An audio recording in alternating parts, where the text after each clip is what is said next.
नमस्कार, हमारे खास कार्यक्रम जनवाणी में आपका स्वागत है और मैं हूं प्रखर श्रीवास्तव।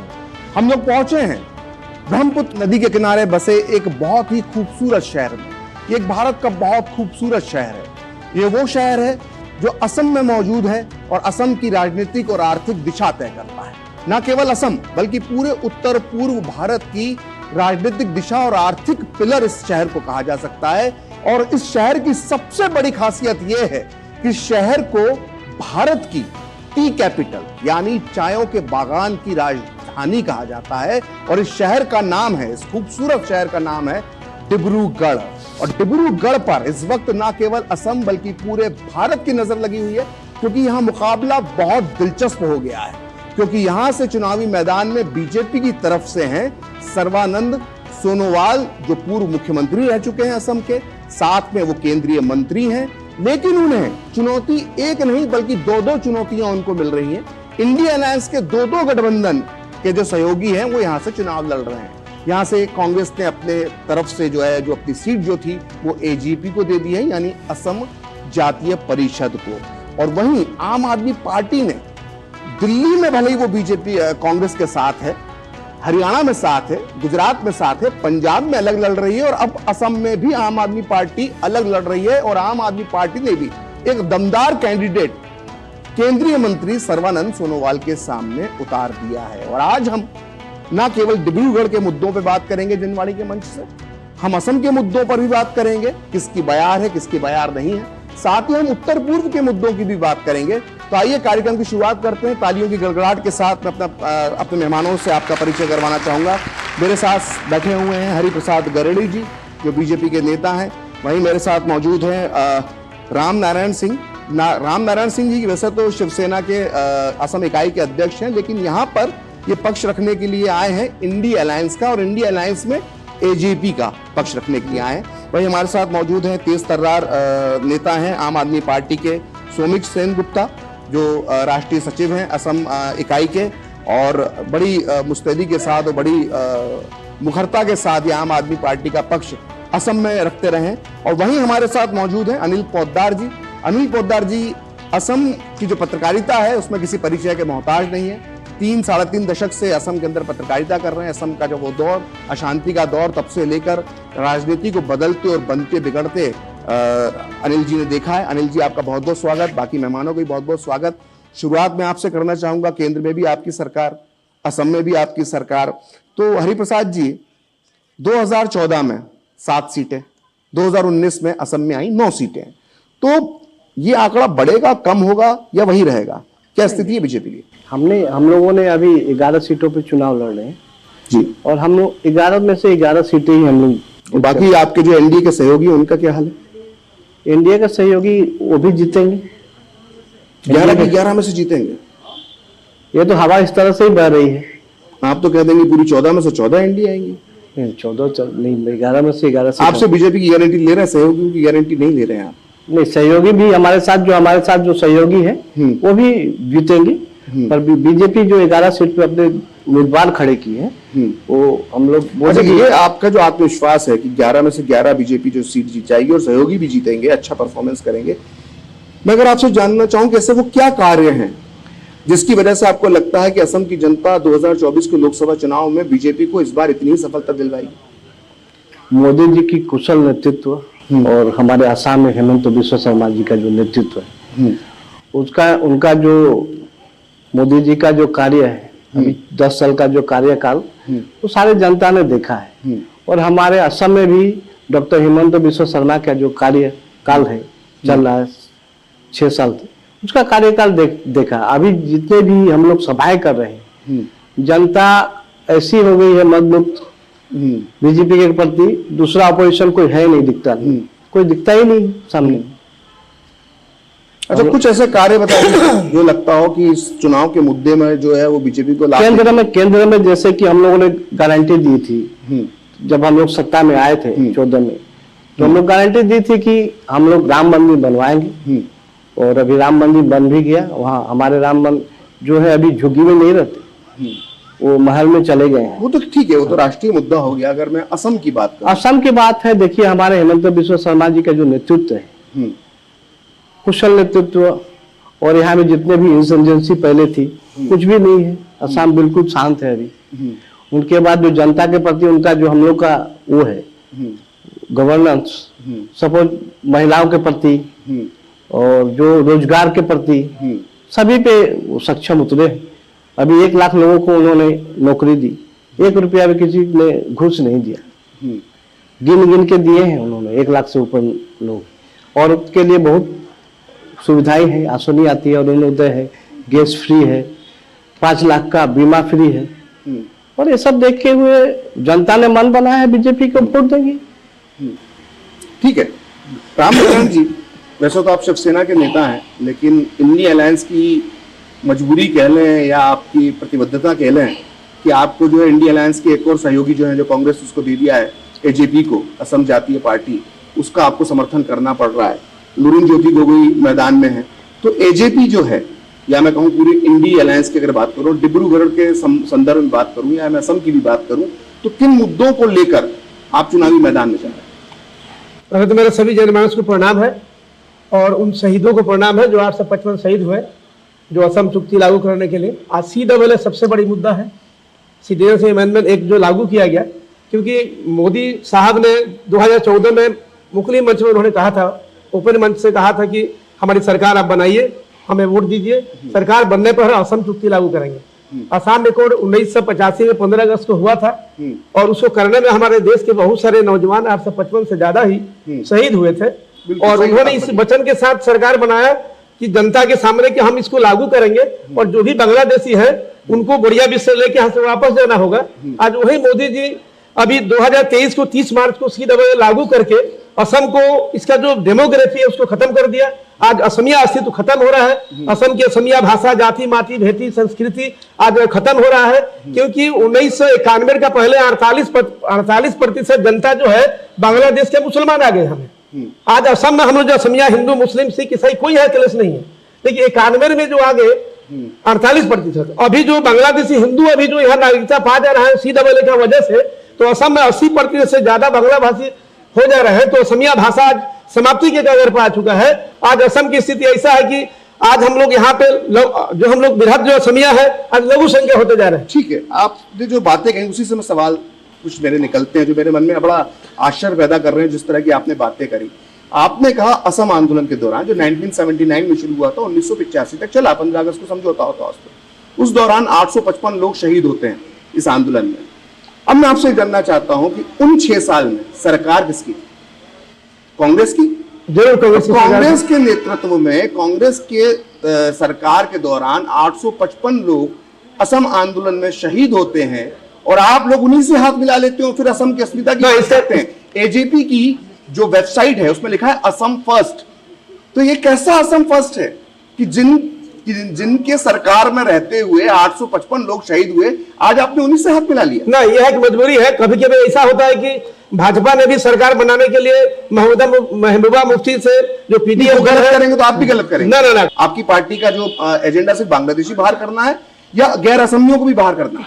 ना, जो भी नागरिक जो बाहर से आए, चाहे हिंदू, मुस्लिम, सिख, ईसाई, जो भी हम लोग असम चुक्ति में है कि 1971 का 24 मार्च के पहले जो भी आ चुके हैं हिंदू, मुस्लिम, सिख, ईसाई असम में आए हैं, सब असमिया है। और उसके बाद जो है उनको वापस जाना हुआ। असम चुक्ति में बांग्लादेश अकेली नहीं है उसमें फिर बाकी लोग भी शामिल हैं, सभी मिला के, है ना? हम सभी को ये बात कही है ना आपने, क्या कहा कि बांग्लादेशी उनको हम भेजेंगे। सुमित जी, मेरा पहला सवाल तो यही होगा कि इंडी अलायंस जो गठबंधन का एक आम आदमी पार्टी बड़ा हिस्सा थी, दिल्ली में सीटें बंटवारा हो गया, हरियाणा में हो गया, पंजाब में हो गया, मतलब पंजाब में नहीं हो पाया, ये असम में अचानक क्या सोची कि कैंडिडेट उतार दो अपना, असम में भी चुनाव लड़ लो? क्यों ऐसी क्या जरूरत आन पड़ी? पहले जो हुआ था कि असम में भी हम लोग एक गठबंधन के रूप से बीजेपी को विरोध करेंगे, बीजेपी के खिलाफ हम लोग एक मोर्चा एक तैयार किया था। लेकिन जब दिन आते गए, इसमें 8 महीने से इसका मीटिंग होते गया, कांग्रेस ने मीटिंग बुलाया, ये हुआ वो हुआ, लेकिन कोई नतीजा नहीं निकल रहा था। तो जब इलेक्शन नजदीक आ गए, चुनाव नजदीक आ गए और सिर्फ करीब 3 महीने करीब बाकी था, तो हमने उनको आखिरी बार हमने उनको मतलब प्रेशर दिया कि आप लोग चुनाव का डिक्लेयर कीजिए, सीट शेयरिंग को क्लियर कीजिए, नहीं तो अन्यथा हमें अपना कैंडिडेट डिक्लेयर करने पड़ेंगे कि हम लोग को उतरना है, हम लोग तैयार है। हम लोग का ऑर्गेनाइजेशन भी रुका हुआ है। लेकिन ये जो मतलब आज नहीं कल नहीं होगा करके कांग्रेस का एक बाद में हमें पता चला कि एक जानी बुझी एक मतलब षड्यंत्र थी, एक साजिश थी, ताकि आम आदमी पार्टी को किसी भी सीट में खेलने ना दिया जाए। ये बाद में पता चला और उसके कारण हम लोग ने 3 सीट में हम लोग ने दिया था, पहले गुवाहाटी, सोनितपुर और डिब्रूगढ़, ये 3 सीटें हम लोग ने मांग किया था कि इन 3 सीटों में हमारा संगठन बहुत मजबूत है और बाकी में भी है लेकिन इसमें बहुत ज्यादा मजबूत है, इसलिए हम लोग इसमें खेलना चाहते हैं। और गुवाहाटी म्युनिसिपल इलेक्शन जो हुआ था 2 साल पहले, उसी में भी एक मैंडेट आया था कि कांग्रेस से हमारा वोट शेयर काफी ऊपर था। अब कांग्रेस को एक भी सीट नहीं मिली, हमें 1 सीट मिला और 22 सीटों में गुवाहाटी का हमने 2nd पोजीशन आया बीजेपी के बाद। तो उस हिसाब से गुवाहाटी में हम लोग को लड़ने का एक हक बनता था, जहां की गुवाहाटी सीट में लास्ट 20 साल से कांग्रेस हार रही है।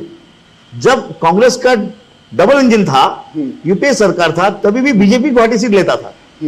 ठीक है, तो उस हिसाब से हम लोगों ने दावा किया था, लेकिन हमारा ये दावा पूरा ये लोग ने नशात कर दिया, ये लोग कुछ उसमें मतलब यही नहीं किया। तो इसके कारण अब लास्ट में हम लोग और एक मतलब दिया कि हम लोग गुवाहाटी सीट भी विड्रॉ कर रहे, जो हमारा सबसे स्ट्रॉन्ग सीट था, लेकिन डिब्रूगढ़ हमारे लिए छोड़ दीजिए, क्योंकि डिब्रूगढ़ में हमारे कैंडिडेट बहुत सही कैंडिडेट है और जो चाय बागान संप्रदाय से आते हैं, तो इसलिए हमारा चांसेस यहाँ पे बहुत ज्यादा है। तो काइंडली यहाँ पे आप लोग कैंडिडेट फील ना करें।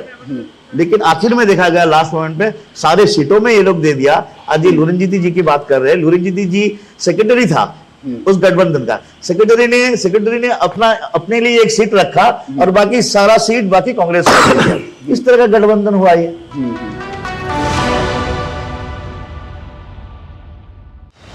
पहले स्वदेशी बैंक से एक आधुनिक डिजिटल बैंक तक, तकनीक से बैंकिंग को बेहतर बनाते हुए पीएनबी उत्कृष्टता के नए आयाम हासिल कर देश सेवा में समर्पित है। ग्राहकों और हितधारकों के विश्वास के लिए दिल से धन्यवाद। Celebrating 130th foundation day. PNB, भरोसे का प्रतीक। आपकी सुरक्षा है हमारे लिए बहुमूल्य, इसलिए जब भी लें एलपीजी सिलेंडर जरूर कराएं प्री डिलीवरी जांच। आपकी सुरक्षा को और बेहतर सुनिश्चित करने के लिए हर घर में हो रही है रसोई गैस उपकरणों की सुरक्षा जांच। अगर सुरक्षा होस खराब हो तो तुरंत बदलवाएं। आपातकालीन स्थिति में कॉल करें 1906। स्वच्छ ईंधन का वादा, सुरक्षित रसोई का इरादा। हमारी पीढ़ी को तो वोट के बदले में धोखे ही मिले थे, और हमारी पीढ़ी को बस गरीबी हटाओ के नारे। पानी ढोती थी, इज्जत दाव पर लगाकर अंधेरे में शौच को जाती थी, धुएं में आंखें जलाती थी। और फिर हमें मिले मोदी जी कामदार। हमारा दर्द महसूस किया है मोदी जी ने, तभी तो झट से भेज दिए बिजली, पानी, गैस, शौचालय। अब घर में बीमारियां कम हो गई है ना अम्मा? हाँ। दवा का खर्चा घटा है और ढेर सारा समय बचा है। हमारे जैसे करोड़ों निकले हैं गरीबी से बाहर। पर मम्मी भाभी, मोदी जी कहते हैं कि ये तो बस ट्रेलर है, आगे पूरे भारत से गरीबी हटाने की गारंटी है मोदी जी की। और मोदी को जिताना हमारी गारंटी है। कमल का बटन दबाएं, भाजपा को जिताएं। यकीन है खुद पर है नाज। सुनती हूँ अपने मन की आवाज। कभी शर्मीली तो कभी हूँ जाबाज। रुकना मेरी आदत नहीं, थमना मेरी चाहत नहीं। मैं हूँ नारी, यही मेरा अंदाज। हर जिम्मेदारी मैं बखूबी निभाती हूँ। वोट दे, प्राउड वोटर कहलाऊंगी। पूरे देश संग चुनाव का पर्व मनाऊंगी। गोल्डी छोले मसाले, जहाँ जाए रिश्ते बनाए, जहाँ जाए रिश्ते बनाए, गोल्डी मसाले। अनिल पोद्दार जी, अभी आपने सभी राजनीतिक दलों की बात की, आप तो राजनीतिक विश्लेषक हैं, पत्रकार हैं। ये जो असम के अगर हम 2019 के चुनाव का अध्ययन करें और देखें तो कोई बहुत ज्यादा हार जीत का अंतर नहीं रहा। कुल हम बात करें तो 0.6% बीजेपी को ज्यादा वोट मिला, 35 समथिंग कुछ कांग्रेस को मिला था, 35.8% कांग्रेस को मिला, 36.4% जो है बीजेपी को मिला। अब जब हम 2024 के सिनेरियो की बात कर रहे हैं तो असम में किस तरह की फाइट होती हुई आप देख रहे हैं? हालांकि वो परसेंट 0.6 का ही था, लेकिन सीटों में एक बड़ा अंतर था। क्या इस बार भी ऐसा हो सकता है या थोड़ा सा आंकड़ा चेंज हो सकता है? देखिए, हम इसको डिब्रूगढ़ के अगर पर्सपेक्टिव में सोचे तो 3,64,000 का मार्जिन था बीजेपी का और कांग्रेस का। तो ये मार्जिन जो है काफ़ी बढ़ते जा रहा है। पिछले कई चुनाव से हम देख रहे हैं कि ये 2004 से ये मार्जिन बढ़ते जा रहा है।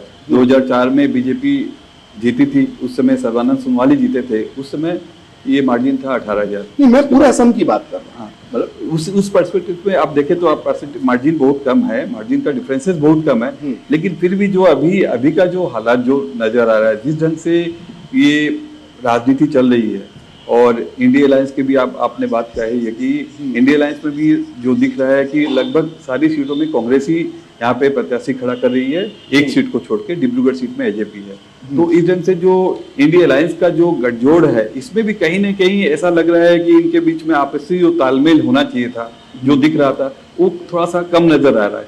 और इसी वजह से ये जो परसेंटेज का जो फासला है, अब जब हमारी अभी की जो सरकार है असम में भारतीय जनता पार्टी के, वो अभी ये क्लेम कर रही है कि ये फासला जो है और बढ़ेगा, हमारी मार्जिन जो है और बढ़ेगी, और हम इस सीट को जो है 11 से अब 9 से लेकर वो 11 की बात पहले कर रहे थे, अब वो 13 तक पहुंच गए।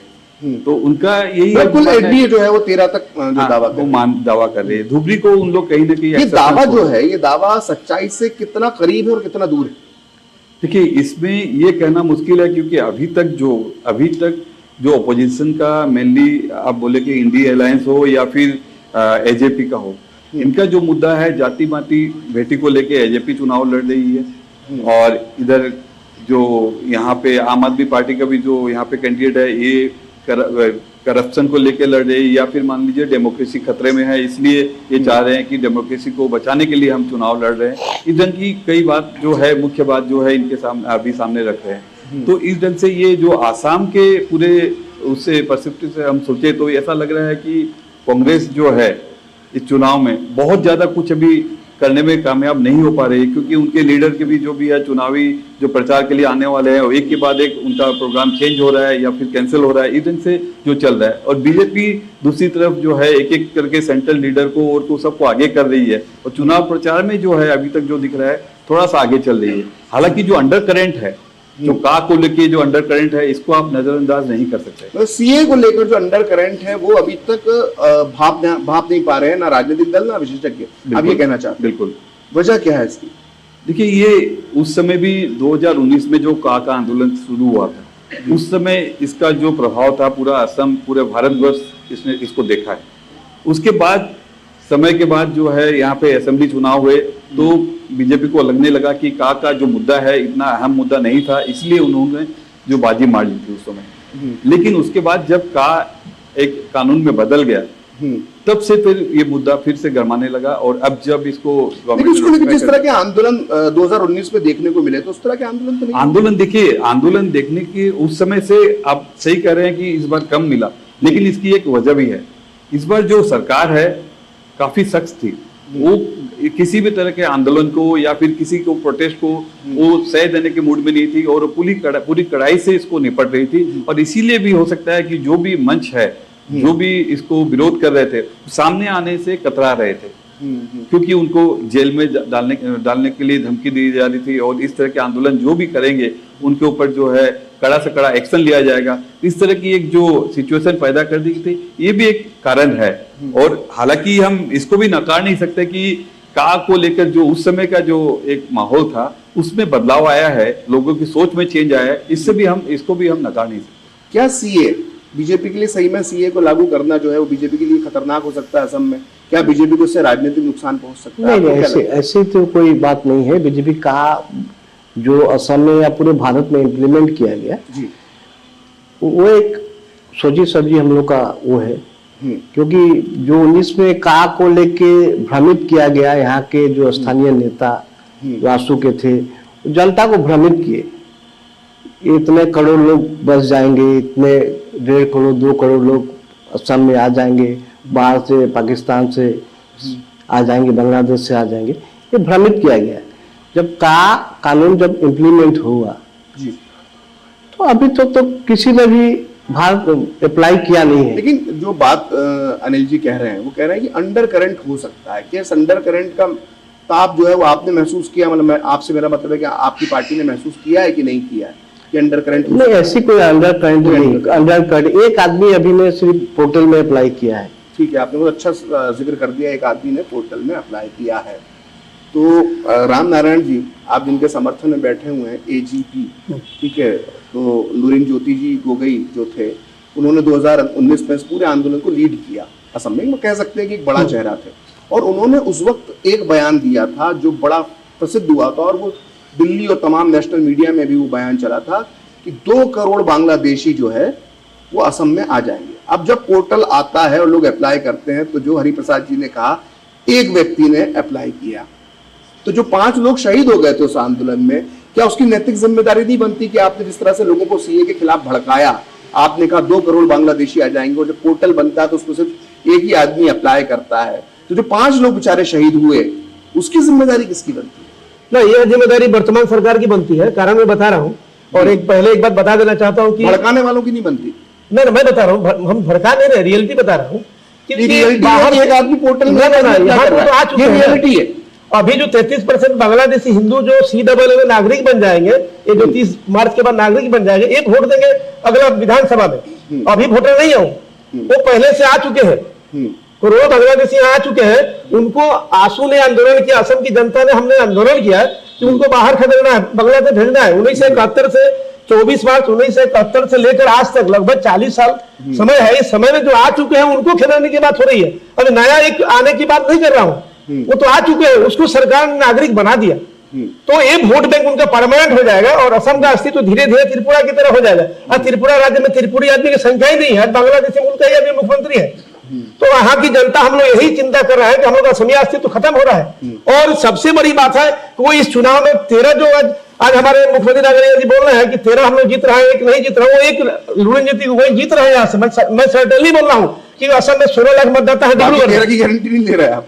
नहीं, हमारा जो 13 के गारंटी में, हम अभी यहाँ डिब्रूगढ़ की बात कर रहा हूँ, तो गठबंधन के पूरे प्रदेश के, तो मैं बता रहा हूँ, कांग्रेस पहले से ज्यादा सीट में आएगी, और आप जो है बाकी 13 को 11 करोड़, मैं बता रहा हूँ 11 करोड़ का मतदाता जो दिए थे आपके राजस्थान में, हरियाणा में, उत्तरांचल में, जो 4 राज्यों में चुनाव हुआ, 5 राज्य मिजोरम छोड़ के 4 राज्य में 11 करोड़ मतदाता वोट दिए थे।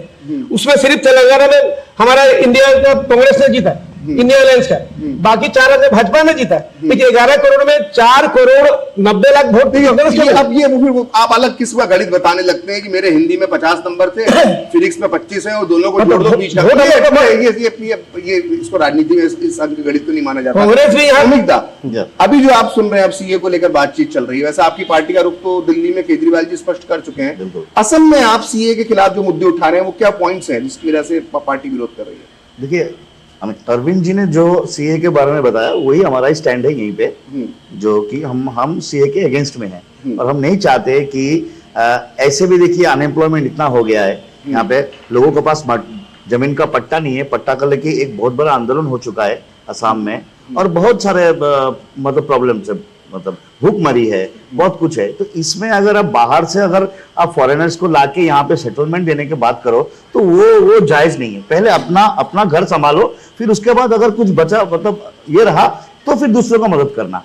पहले अपना ही हालत खराब है। जब दिल्ली में रोहिंग्याओं की मदद करते हैं, तब रोहिंग्या तो विदेशी नहीं है, फॉरेनर नहीं है। बांग्लादेश का 45 हिंदू जो है फॉरेनर हो गया आपके लिए। नहीं। और जो रोहिंग्या की मदद कर रहे हैं अरविंद केजरीवाल, आपके मंत्री, आपकी जो विधायक है, रोहिंग्या राशन बांटते हैं रोहिंग्या मुसलमानों को दिल्ली में, तो वो फॉरेनर नहीं है। और बांग्लादेश का हिंदू जो प्रताड़ित होकर भारत में आया शरण मांगने के लिए, कोई बाहरी हो गया, एक मिनट, वो फॉरेनर हो गया। नहीं, कोई आया यहाँ पे, उसको राशन बांटा गया, भूख में है, वो अलग बात है। और किसी को सिटीजनशिप देना और सारे मतलब अधिकार देना, केजरीवाल जी ने पाकिस्तानी शब्द इस्तेमाल किया, हिंदू शरणार्थियों के लिए पाकिस्तानी शब्द आए हुए थे, पाकिस्तानी हिंदुओं की बात हो। अच्छा, एक बात बताइए, आपकी पार्टी हक है एक सिटिंग सीएम के घर के बाहर आंदोलन करना, बिल्कुल, किसान को आना बंद है। बिल्कुल, मैं बताता हूँ क्यों हक है। अब मैं आपको बताता हूँ कैसे हक है, आप बताइए। अब मैं आपको बताता हूँ, आपकी तो नई देवेली पार्टी है, अभी कुछ 10 साल पहले बनी है, रामलीला के आंदोलन से निकली थी कि राजनीति में नहीं आना था।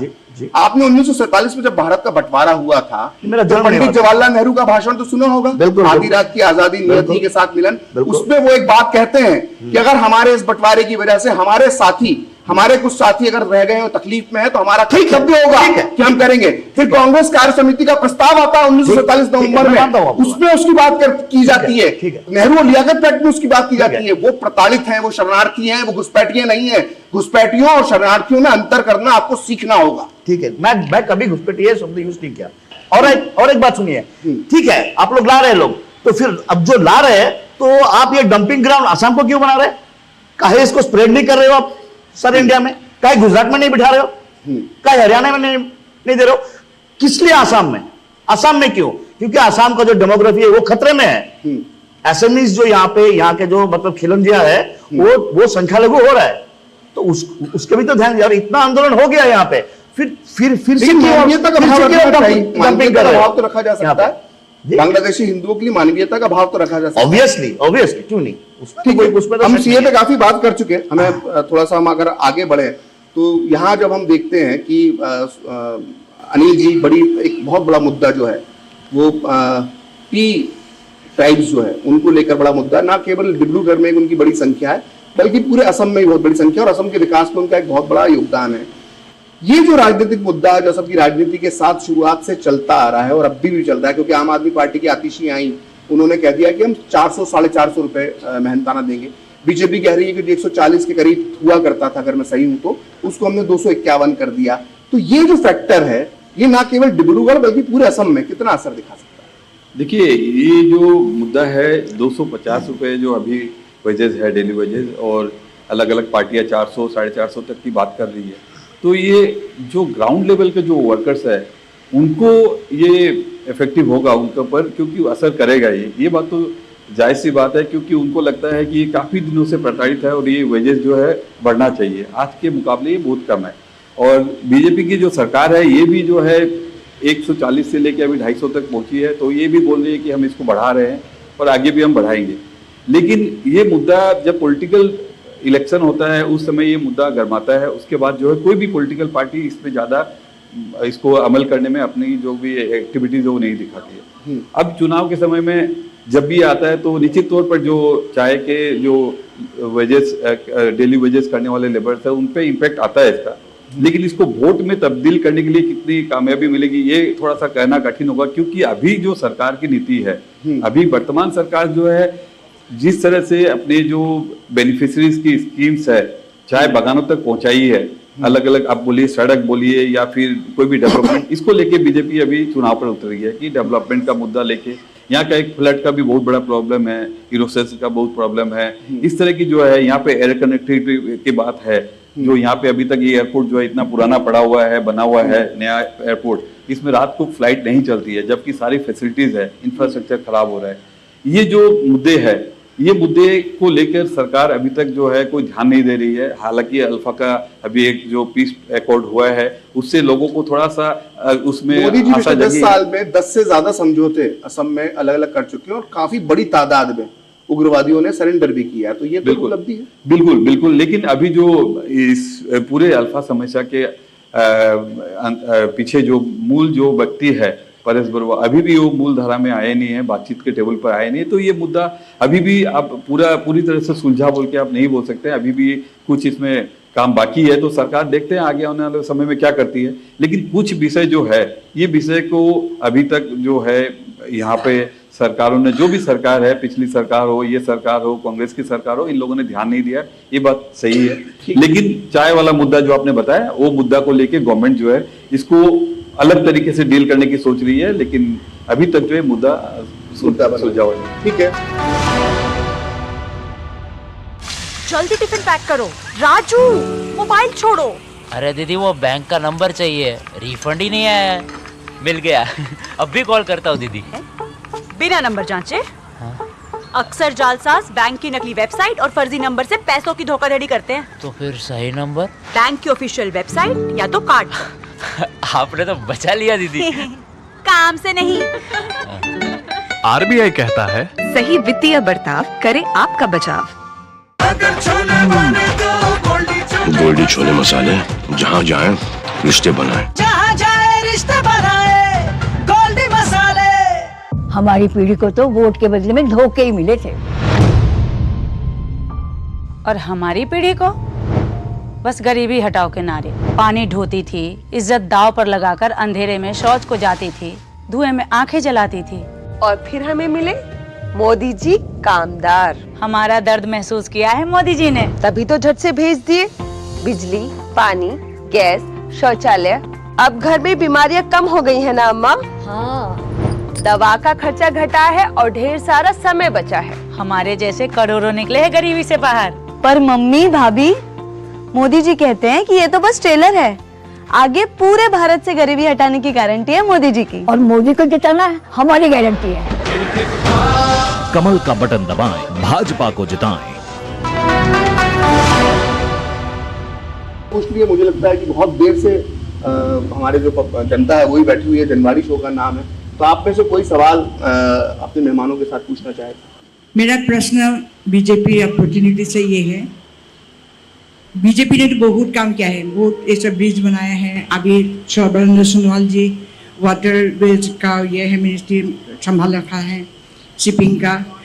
लेकिन अभी इंफ्रास्ट्रक्चर तो हुआ है, फिर भी अभी एक सबसे बड़ा समस्या हम लोग का देश में, हम लोग का असम में पर्टिकुलरली, और ये नॉर्थ ईस्ट में तो है ही है, असम में ज़्यादा सामने देखा है कि इतना ज़्यादा स्टूडेंट ह्यूमन रिसोर्सेस, मतलब जो बीटेक एमटेक पास करके आया है भैया, असम में ही हो पास करके ये हुआ है, कोई इधर में ऐसा जॉब नहीं है जो उन लोग को मतलब सिक्योर कर सके। इसीलिए ज़्यादा से ज़्यादा लोग जो ह्यूमन रिसोर्स से बाहर जाना पड़ रहा है। अभी मैन पावर भी है, अभी कम्युनिकेशन भी बहुत डेवलप हुआ है, फिर भी ये गवर्नमेंट को अभी तक ऐसा नज़र में नहीं आया है कि कोई आईटी सेक्टर खोलने का विचार किया। ऐसा कुछ अभी बीजेपी गवर्नमेंट ने अभी ऐसा माइंडसेट में कुछ रखा है क्या? Because it is very urgent and very important factor. अभी आपने जो बेरोजगारी का समस्या आपने बताया, यहाँ के लोग बाहर जा रहे हैं जॉब के लिए। अभी कुछ देर पहले मैंने ही बताया, हमारे जो मुख्यमंत्री है, यशस्वी मुख्यमंत्री डॉक्टर हेमंत बिश्व शर्मा ने 1 लाख लोगों को गिन गिन के नौकरी दी है।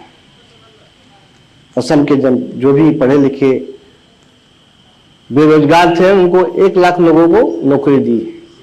नौकरी के लिए ऐसी कुछ वो नहीं है असम में, जो कैपेबल है सबको नौकरी मिल रहा है। आईटी सेक्टर डेवलपमेंट के लिए मैं बोल रहा हूँ, सरकार इसके विषय में पूरे पॉजिटिव है और बहुत सारे जैसे इंडस्ट्री असम में आ रहे हैं। इसके लिए हमारे मोदी जो गवर्नमेंट है वो पूरे नॉर्थ ईस्ट के लिए, अभी जितने भी गवर्नमेंट आई थी पहले कांग्रेस के समय, नॉर्थ ईस्ट में कभी इतना डेवलप नहीं हुआ था। आप खुद ही बोल पा रहे हैं, बहुत डेवलप हुआ, सड़कें बनी, पुलें बनी, बागान की समस्या जैसे बोल रहे, बागान में पहले तो रास्ते में इतने कीचड़ हुआ करते, आज पक्की गाड़ी जाती है, स्कूल है, हाई स्कूल है, शौचालय है, सभी कुछ है, अभी मिल रहा है। असम के जो भी महिलाएं हैं वो बहुत अपने आप को बीजेपी के सरकार में अपने आप को बहुत सुरक्षित महसूस कर रही है। आप में से कोई और सवाल जो पूछना चाहें? आम आदमी पार्टी से पूछना चाहता हूँ कि हम लोग का यहाँ 10 साल में बहुत कुछ हुआ है। जैसे गुवाहाटी में सेमीकंडक्टर प्लांट लग रहा है और आईटी पार्क भी बन रहा है अभी ट्रिपल आईटी गुवाहाटी के सामने, गुवाहाटी एयरपोर्ट के सामने। तो बीजेपी सरकार ने 10 साल में इतना कुछ किया।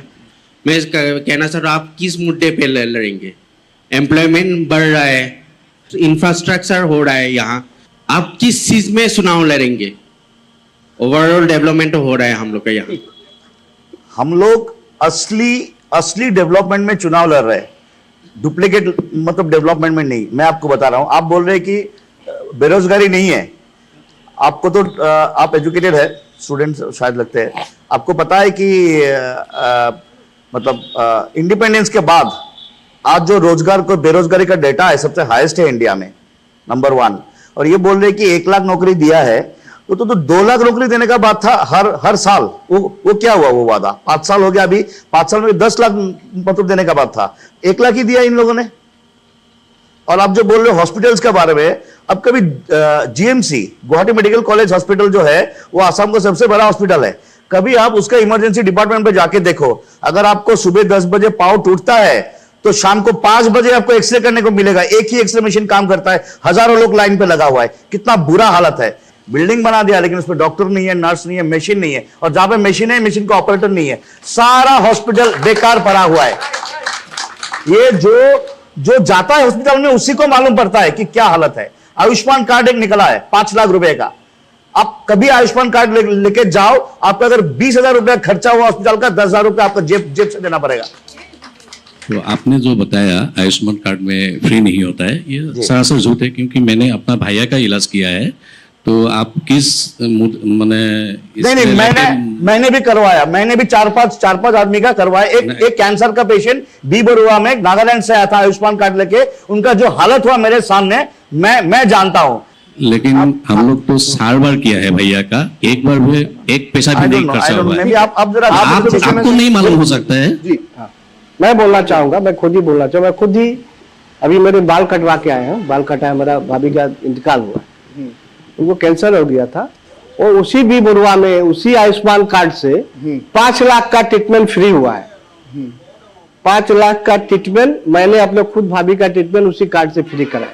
और जैसे उन्होंने बोला सुबह में पाँव टूटे शाम को, अभी वो कांग्रेस के जमाने में होती होगी, अभी है, अभी बीजेपी के जमाने में ऐसा नहीं है। अभी हमारे डिस्पेंसरी में 1.5 घंटा नहीं लगता। आप तो जीएमसी की बात बोल रहे हैं, जीएमसी में अभी इस पर सेक्टर जाकर देखिए कैसी है। देखिए सुमित जी, मैं दिल्ली से आया हूँ, दिल्ली में रहता हूँ, तो जब आप रैंडमली कहीं पे जाते हैं, अगर मैं भी मोहल्ला क्लिनिक में जाऊंगा जिसका बहुत बड़ा प्रचार प्रसार किया जाता है, तो उसमें कुछ गलतियां निकलती हैं, और उन गलतियों के आधार पर पूरी स्कीम को फेल कर देना ठीक नहीं होता।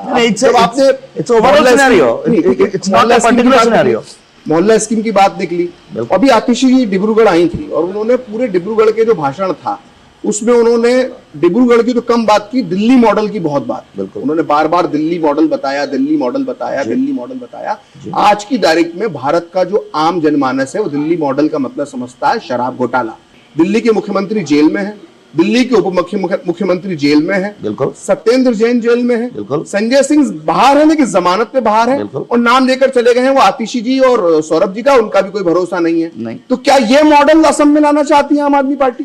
ये जो नैरेटिव चलाया जा रहा है कि शराब घोटाला, आज तक एक भी सबूत आया क्या? अब बताइए, अब तो बहुत जानकार है। 1 मिनट, जब मनीष सिसोदिया का बेल पिटीशन आया था तब सुप्रीम कोर्ट ने यह बताया था कि ये ट्रायल में अगर ये केस आता है तो 2 मिनट नहीं टिकेगा। ये सुप्रीम कोर्ट का बयान है।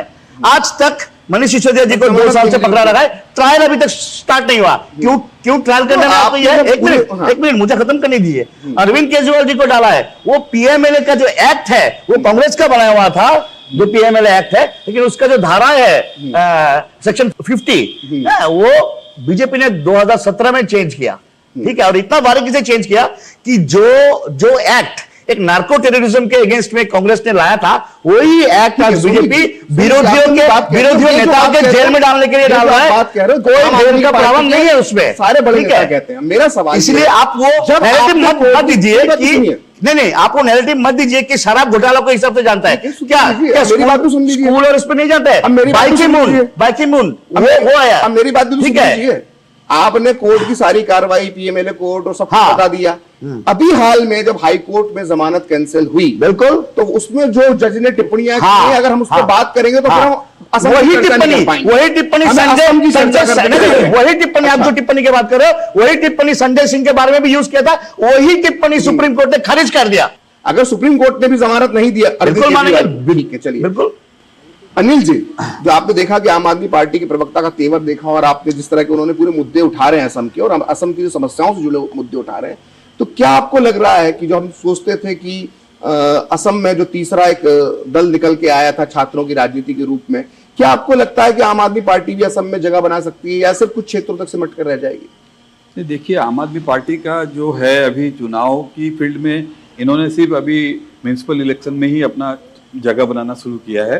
तो आगे के फ्यूचर पे हम लोग अगर बात करें तो बस ये अभी जो हाल ही का जो घटना है, ये घटना लोगों को सोचने पे जरूर मजबूर कर रहा है कि ये पार्टी है क्या। कौन सी घटना की बात कर रहे हैं? ये दिल्ली की बात ही मैं कर रहा हूँ। दिल्ली में जो अरविंद केजरीवाल की गिरफ्तारी और जो आरोप लग रहे हैं, हाँ जी, तो ये जो गिरफ्तारियां हुई है इसमें सच्चाई क्या है, इसमें ये बीजेपी का कोई इसमें कॉन्स्पिरेसी है या फिर सच में ये लोग इस तरह से कोई करप्शन में शामिल थे, तो ये सब घटनाक्रम ही डिपेंड करेगा इनकी जो आगे की जो भविष्य है इस पार्टी का, असम में ये किस तरह से अपना पांव गड़ा सकते हैं या फिर शुरू कर सकते हैं अपनी राजनीति, इस पे डिपेंड करेगा। लेकिन मुझे लगता नहीं कि इस पार्लियामेंट इलेक्शन में इसका कोई नतीजा सामने आने वाला है। तो आप ये कहना चाह रहे हैं कि सिर्फ ये बीजेपी को हराने के लिए मैदान में उतरी है पार्टी? अभी जो यहाँ पे 2 सीटों में इन्होंने चुनाव में यहाँ पे 2 सीटों में है, और इनका जो इंडिया अलायंस था, इंडिया अलायंस में भी लगभग जो है इनका लगता नहीं है कि इनका कोई भी उसके साथ कोई कनेक्शन रह गया है यहाँ पे असम में। रामनारायण जी कुछ कहना चाह रहे हैं? पहले मैं चाहूंगा आपके चैनल के माध्यम से असम की जो रियल वस्तुस्थिति है, आज असम जातीय परिषद जो संघर्ष कर रहा है, इस चुनाव में लड़ रहा है, उसका मुख्य कारण है कि 1948 में जो एक्ट बना था, शिलोंग समझौता, शिलोंग एक्ट बना था, उसमें लिखा था कि असम में कोई भी एक जबरदस्ती लागू नहीं किया सकता, असम की जनता की बिना मर्जी के। दूसरा था कि 1873 में ईस्टर्न बंगाल फ्रंटियर एक्ट बना था, इसमें इनर परमिट सब राज्य में लागू होता था। 7 राज्य जो अभी हो गए, 8 हो गए नॉर्थ ईस्ट में, असम में नहीं लागू किया गया। आज असम की इसलिए बहुत दयनीय स्थिति हो गया, डेमोग्राफी चेंज हो रहा है, जबकि 1873 एक्ट में लिखा हुआ है कि मेघालय, नागालैंड, मिजोरम सब जगह में इनर परमिट लागू होगा, असम में भी लागू होगा। लेकिन गोपीनाथ बरदलै जी और हमारे उस समय के जो भूतपूर्व प्रधानमंत्री जी क्या बात किए, यहाँ में लागू नहीं हुआ। और आज CAA 8 जिला में नहीं लागू हुआ था, 35 जिला है, तो 8 में नहीं लागू हुआ, वहां खराब हो सकता है, बाकी 27 जिला में क्यों लागू किया जा रहा है? तो मेरा कहना है कि सबसे बड़ी बात है कि असम जातीय परिषद से हम लोग जाति माती बेटी संस्कृति की वजह से लड़ रहे हैं कि यहाँ का अस्तित्व बचा रहे। मैं एक बात बताऊंगा, लड़ तो रहे हैं, ना एक बात बताऊंगा कि बीजेपी 60% अच्छा काम करता है। मैं मंच में बोलता हूँ और भी मैं चैनल्स में बोलता हूँ, 60% बीजेपी का बहुत बड़ा काम है, विश्व मंच में हमारा नाम रोशन हुआ है। लेकिन गरीब गरीब होते जा रहा है। जब कोई व्यक्ति काम करता है सरकारी उद्योग में, तो 8 घंटा कर्मचारी है, उसके बाद वो खुद मालिक है, क्योंकि भारत सरकार का उद्यम है। चाय बागान मैं बता रहा हूँ उनकी कितनी चाय बागान का मैं समझता, कितनी बढ़ाएंगे ये बताइए। देखिए, चाय बागान बेंगलोर में सबसे ज्यादा मजदूरी है 900 रुपया, एक राजमिस्त्री का जुगाली है उसका भी 900 रुपया एक दिन का वेजेज है, जबकि केजरीवाल जी ने 650 किया है दिल्ली में, और यहाँ पे 251 रुपया। 251 में आज जो यहाँ के चाय बागान के मजदूर है वो बंधुआ मजदूर की तरह आदि, आप जाएंगे तो बोलेंगे सन 42 के आदमी है लोग, जो लाइन की स्थिति है, घर का स्थिति, उनका मजदूरी मिनिमम 500 होना चाहिए। 650 तो और अच्छा है, क्योंकि चाय बागान के जो मालिक है हेलीकॉप्टर में घूमते हैं। अब आप मुझे बताइए, आप सत्तारूढ़ पार्टी से ये कह रहे हैं 500 रुपए जो टी ट्राइब्स है जो मजदूरी कर रहा है चाय के बागान में, हमने देखा बड़ी मेहनत करते हैं सुबह से लेकर शाम तक। 450 आतिशी जी यहाँ पर बोल के गई, और आम आदमी पार्टी पहले ही इसका ऐलान कर चुका है। बीजेपी उसको 251 तक लाई है, 250 251 रुपए तक लाई है। क्या इसे और बढ़ाने की जरूरत है? क्या आपकी सरकार इस दिशा में कोई काम कर रही है? बिल्कुल करेगी, अगर बिल्कुल करेगी, इसके सरकार सोच रही है इसको वेजेज बढ़ाने के लिए। और हम लोगों ने जो बागान में जो सारी सुविधाएं दी हैं, यदि औरत लोग हैं उन लोगों को 1200 रुपया महीना मिलता है अरुणोदय के थ्रू, वो सब सारी जो भी स्कीम है उन लोग को मिल रहा है। और सरकार बागान के जितने भी मजदूर हैं उनके प्रति पॉजिटिव थिंकिंग है। हाँ हाँ, देखो जी भर के अपना ही है, और अपने ही वोट से बने हैं बड़े बड़े पुल देश भर में। हमारी लाइफ तो निकल गई बेटा, हमारे टाइम तो अटकाना, फटकाना, लटकाना यही कल्चर होता था। पर तुम लोगों के लिए बड़े काम करने वाला बैठा है। सिर्फ 10 साल की स्पीड देख लो, अटल सेतु से अटल टनल देख लो, चिनाब ब्रिज से बोगीबील ब्रिज देख लो, और इतना करके भी मोदी जी कहते हैं ये तो अभी ट्रेलर है। हमारे सपने पूरा करने की गारंटी मोदी जी की, तो उनको जिताने की गारंटी किसकी? हम बाप बेटी की। कमल का बटन दबाएं, भाजपा को जिताएं। दीदी नौकरी लग गई। अरे वाह, बधाई हो। तो अब तो ढेर सारी शॉपिंग। हाँ दी, नया मोबाइल। अरे रुको शहजादे, सैलरी से पहले खर्चे। इंस्टेंट लोन भी तो मिलता है। पहले बजट बनाना सीखो, फिर खर्च करो। पर दी, देखो, कमाई का एक हिस्सा हमेशा बचाना चाहिए, लेकिन पार्टी देने से नहीं बचोगे तुम। हाँ दी, पार्टी मेरी, बजट तुम्हारा। अच्छा। आरबीआई कहता है, सही वित्तीय बर्ताव करे आपका बचाव। जनता में से कोई सवाल पूछना चाहेगा? मैं पूछना चाहती हूँ कि स्कूलों के बारे में। किनसे पूछना चाहती हूँ? मैं बीजेपी के लिए पूछना, ये क्वेश्चन है, जब आप लोग बोलते हैं जब गवर्नमेंट स्कूल को, सरकारी स्कूल को सारी सुविधाएं दे रहे हैं, लेकिन हम लोग खुद देख रहे हैं सारे सुविधा नहीं पा रहे हैं। बिल्कुल। मेरे बच्चा को गवर्नमेंट स्कूल स्कूल बहुत अच्छा था, अच्छा से पढ़ाई हो रहा था, लेकिन अब आप लोग ये देख रहे हैं शिक्षा दे रहे हैं, मैं नहीं दे रहे हैं ये नहीं बोल रही हूँ, लेकिन आप लोग का जो है आप लोग क्वांटिटी देखते हैं, क्वालिटी नहीं। आप लोग का ये मेरा रिक्वेस्ट है सरकारों के लिए, जो गवर्नमेंट स्कूल में जो बच्चा पढ़ते हैं रूरल एरिया में, उसको अच्छा से शिक्षा देना जरूरी है। जवाब दीजिए। हमारे जो भी सरकारी स्कूल है उसमें शिक्षा व्यवस्था तो अच्छे है। अभी जितने भी मैट्रिक के रिजल्ट आते हैं उसमें देखिए टॉपर जो भी होते हैं टॉप 10 के, वो हमारे जो गवर्नमेंट स्कूल के ही बच्चे होते हैं। वो कोई इंग्लिश मीडियम या हिंदी मीडियम और दूसरे जो प्राइवेट स्कूल के उसके नहीं होते। टॉप 10 में देखिए के साथ जो है वो हम लोग सरकारी स्कूल के ही बच्चे होते हैं। और जैसे आपने बोला जो खाना के व्यवस्था, लंच मिलता है या नहीं, इसके पहले की सरकारें ये सब क्या देती थी? जब हम असम के बाहर जाते हैं तो हिमंता जी जो हैं वो आज की तारीख में जो भारत के जो सबसे प्रसिद्ध मुख्यमंत्री हैं, योगी जी के बाद दूसरे नंबर के सबसे प्रसिद्ध मुख्यमंत्री माने जाते हैं। अगर आप उत्तर प्रदेश में जाएंगे, राजस्थान में जाएंगे, बिहार में जाएंगे, किसी भी राज्य में जाएंगे तो हिमंता जी को लोग पहचानते हैं, उनकी प्रशंसा करते हैं उनके बयानों की वजह से। वो बयान देते हैं कभी कॉमन सिविल कोड के लिए, कभी वो बयान देते हैं कि बदरुद्दीन अजमल को कह देते हैं कि निकाह का मौका है कर लो, इसके बाद निकाह का मौका नहीं मिलेगा, कॉमन सिविल कोड लागू हो जाएगा। कभी वो बाल विवाह पर लगाम लगाते हैं। तो जिस तरह के वो हिंदूवादी बयान देते हैं, क्या इससे पार्टी को असम में फायदा होगा? जो हमारे जो मुख्यमंत्री हैं जो बयान दे रहे हैं बयान देते हैं, उससे हम लोग को बीजेपी के बहुत फायदा, वोट के क्षेत्र में भी हमें बहुत लेके गए हैं आगे। अभी जो परिस्थिति है अपोजिशन कोई सामने खड़ा भी नहीं हो पा रहा है। उनका अभी सभाओं में जाके देखिए लाखों के भीड़ आते हैं, और अपोजिशन के देखिए किसी पार्टी को मैंने तो अभी चुनाव प्रचार में देखा ही नहीं है। ठीक, कॉमन सिविल कोड जो एक बड़ा मुद्दा बनाने की कोशिश हो रही है और लोग उसको लेकर बातचीत भी कर रहे हैं, क्या असम की जरूरत है वो? ना, बहुत जरूरी है। कॉमन सिविल कोड तो लागू होता है तो ये जो हिंदू मुस्लिम झगड़ा जो हो रहा है ये सब नहीं होगा। देश का जनसंख्या आज 80% से हिंदू है, 20% बाकी धर्म के लोग हैं। जब यूसीसी लागू हो जाता है, इंडियन कॉमन सिविल कोड लागू हो जाता है, तो देश का भविष्य खतरा से बाहर हो जाता है। तो हिंदू राष्ट्र मुस्लिम राष्ट्र का डर खत्म हो जाता है, देश सेकुलर है। ठीक है, सौमिक जी आपकी पार्टी का क्या पक्ष है कॉमन सिविल कोड? ये मुद्दा बार बार हिमंता जी उठाते रहते हैं। यूसीसी के लिए हमारा जो स्टैंड है that is we are for UCC.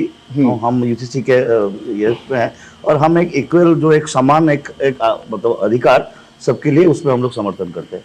ठीक है अनिल जी, क्योंकि अगर हम पूरे देश की राजनीति की बात करते हैं तो जो मैंने सवाल शुरुआत में बीजेपी के नेता से पूछा वो मैं आपसे थोड़ा समझना चाहता हूं, क्योंकि यूपी के अंदर एक कॉम्बिनेशन बना जो मोदी और उनके मुख्यमंत्री योगी, जिसको मैं कहता हूं सही में डबल इंजन की सरकार, जो ना काम के मामले में बल्कि विचारधारा के स्तर पर भी एक दिखाई देती है। और इसी फॉर्मूले को, जो योगी फॉर्मूला था, उसको हिमंता जी ने असम में अपनाया। और वो जो मोदी और हिमंता कॉम्बिनेशन क्या असम में बनता दिख रहा है? क्या हिमंता जी के जो इस तरह के बयान है जिनकी चर्चा देश में तो होती है, क्या वो असम में भी असर करते हैं? अगर खुले शब्दों में बोलूं कि जो हिंदुत्व की बात हिमंता जी करते हैं, क्या वो असम की नब्ज को पकड़ रहे हैं या इसका असर नहीं हो रहा? देखिए, मैं हिंदुत्व की बात पे असर हो रहा है या नहीं हो रहा है इस पे मैं कमेंट नहीं करूंगा, लेकिन एक बात सही है कि हम लोग जब देखते हैं कि जो पब्लिक गैदरिंग है, पब्लिक रैलीज है, या फिर कोई भी सभा हो, हिमंता बिस्वा शर्मा की अगर सभा हो तो उसमें गैदरिंग भी काफ़ी संख्या में हम देखते हैं। और आजकल जो एक नया ट्रेंड शुरू हुआ है कि उनके पीछे बच्चे भी जो है सेल्फी लेने के लिए, औरतें हैं सेल्फी लेने के लिए, जिस तरह से उन पर एक भीड़ जो उमड़ जाती है, वो एक जो उनका इमेज जो बना है असम में, वो हम देख रहे हैं। मेरा सवाल ये है कि जो हिंदुत्व का मुद्दा, जो हिंदुत्व की आइडियोलॉजी, जो हिंदुत्व की राह पर वो चल रहे हैं, क्या उसका राजनीतिक लाभ असम की जनता में पहुंचता है वो संदेश, और क्या उनको असम में इसका राजनीतिक लाभ मिलता है, बीजेपी को लाभ मिलता है? मेरा सवाल ये है। बिल्कुल, ये देखिए एक बीजेपी का भी हिडन एजेंडा है कि ये इस तरह के बयानबाजी कर रहे हैं और इनको ये पॉपुलैरिटी मिल रही है। ये इस एजेंडा को उनको लग रहा है कामयाबी मिल रही है, इसीलिए इस एजेंडा को आगे बढ़ाते जा रहे हैं। मेरा सोच ये है कहीं ना कहीं ये एक हिडन एजेंडा है पार्टी का, और उसी के नतीजतन वो इस तरह से कमेंट जो है आगे करते जा रहे हैं और एक एक कंट्रोवर्शियल बात जो है वो करके हमेशा वो सुर्खियों में रह रहे हैं। ये बात तो सही है। ठीक है, मगर चूंकि बात निकली तो एक सवाल छोटा सा और पूछ लेता हूँ। राम मंदिर कि जब भगवान श्री रामलला की प्राण प्रतिष्ठा हुई अयोध्या की, तो हम देख रहे हैं कि हिंदी हार्टलैंड में उसका बहुत ज्यादा असर है, लोग बात कर रहे हैं। क्या असम में भी उसका असर पड़ेगा इन 2024 के चुनाव में? देखिए, ये भी है मुद्दा यहाँ पे। जब राम मंदिर का उस समय उद्घाटन हुआ था मंदिर का, उस समय भी हम देख रहे थे पूरे असम में इसका एक जश्न जो भारतवर्ष में मनाया गया था, यहाँ पे भी उसका असर हम देख रहे थे। रामनारायण जी, थोड़ा सा चर्चा को हम आगे बढ़ाते हैं। हिमंता जी की जब बातचीत चल रही थी, हिमंता जी ने एक बयान दिया है कुछ दिन पहले।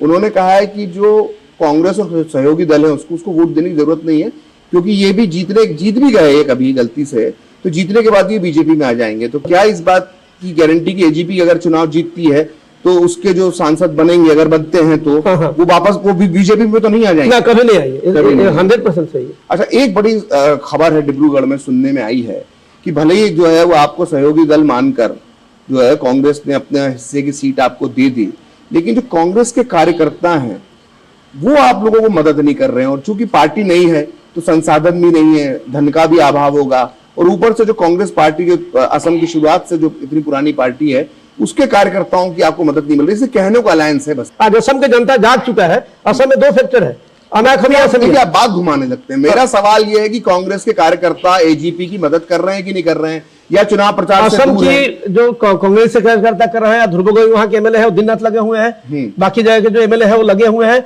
और सबसे बड़ा बात है यहाँ डिब्रूगढ़ की जनता जो है, यहाँ में 2 सेक्टर है मतदाता के डिब्रूगढ़ में, बिहारी असमिया, मरवाड़ी असमिया, तेलुगु असमिया, पंजाबी असमिया, असमिया भाषी असमिया। पहले इसमें आना अखमिया बना के भाजपा वोट टान रही थी।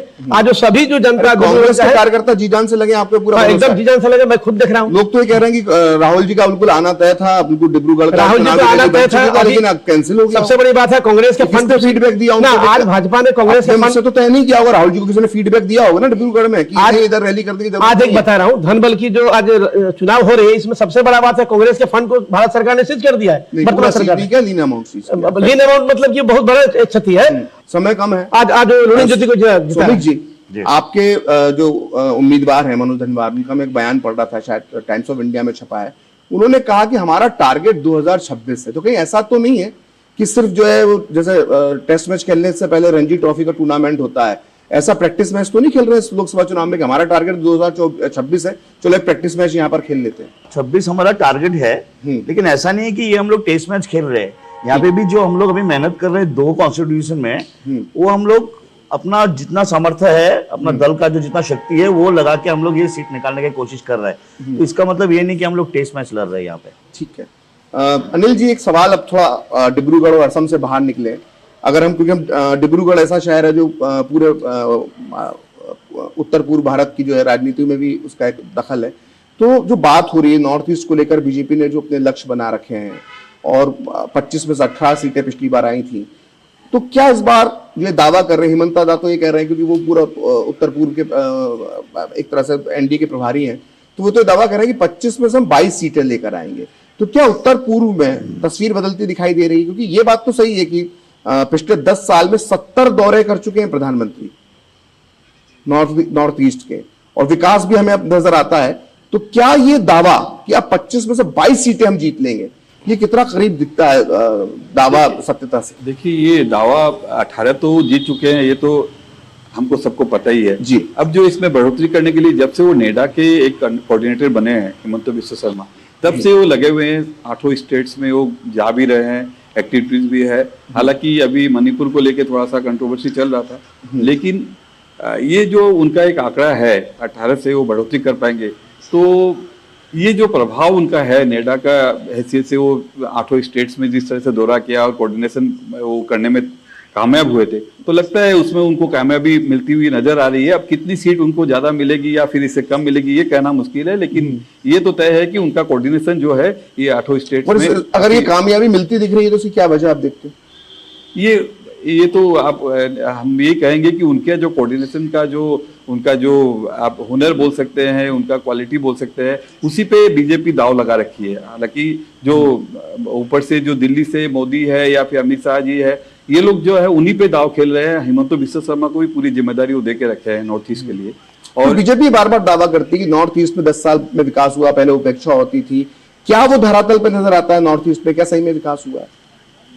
देखिए, बदलाव तो लोगों को, अब लोग बता रहे हैं जिस ढंग से आज हिमंत बिश्व शर्मा कैंपेनिंग करते हैं तो जो भीड़ उमड़ती है, और जिस तरह से वो स्कीम पर स्कीम लोगों को देते जा रहे हैं, और लोगों को उस स्कीम पे कहीं ना कहीं लोगों को भरोसा नजर आता है। लोग सोचते हैं कि ये व्यक्ति जो है कुछ बोलता है तो कुछ करता है। तो ये जो सिलसिला था पहले के जमाने में, हम देखते थे कोई भी सरकार होती थी तो कोई भी एक फाउंडेशन रखता था तो वो उस शिलान्यास को हम लोग बाद में जाके देखते थे कि वो ऐसा का वैसे ही पड़ा रहता था। और इसी के नतीजतन जो है सरकार बदलने के बाद में जो ये इनका रवैया जो चेंज हुआ है, इनका रवैया सोच में जो बदलाव हुआ है, इसका हो सकता है उनको फायदा मिले। और इसी को लेके वो बैंकिंग कर रहे हैं कि आने वाले, अभी मोदी जी जिस ढंग से बोल रहे हैं कि हम 2024 के लिए नहीं 2047 के लिए हम बात कर रहे हैं, उसकी बात कर रहे हैं। लेकिन अभी जो हालात दिख रहे हैं उसमें ये लगता नहीं है कि इस समय जो है जो चुनौती ऑपोजिशन की तरफ से होनी चाहिए वास्तव में उस तरह की चुनौती नहीं है।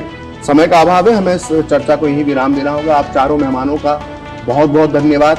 आप सभी इनके लिए तालियां बजाइए, इतनी देर तक रात में रुके और आप सभी सवालों के जवाब दिए। और स्वयं आपके लिए भी आप एक बार ताली बजाइए जितनी देर तक आप मौजूद हैं और सवाल पूछे, कठिन सवाल पूछे आपने अपने नेताओं से। तो आप सभी का बहुत बहुत धन्यवाद। तो जनवाणी में हम डिब्रूगढ़ में थे और डिब्रूगढ़ में आपने देखा कि डिब्रूगढ़ और असम के मुद्दे क्या हैं, नॉर्थ ईस्ट में किस तरह की बयार बह रही है। जनवाणी के इस अंक में इतना ही। अगले अंक में हम किसी एक नए शहर में होंगे, नए मेहमानों के साथ होंगे, नए मुद्दों के साथ होंगे। मुझे दीजिए इजाजत, देखते रहिए।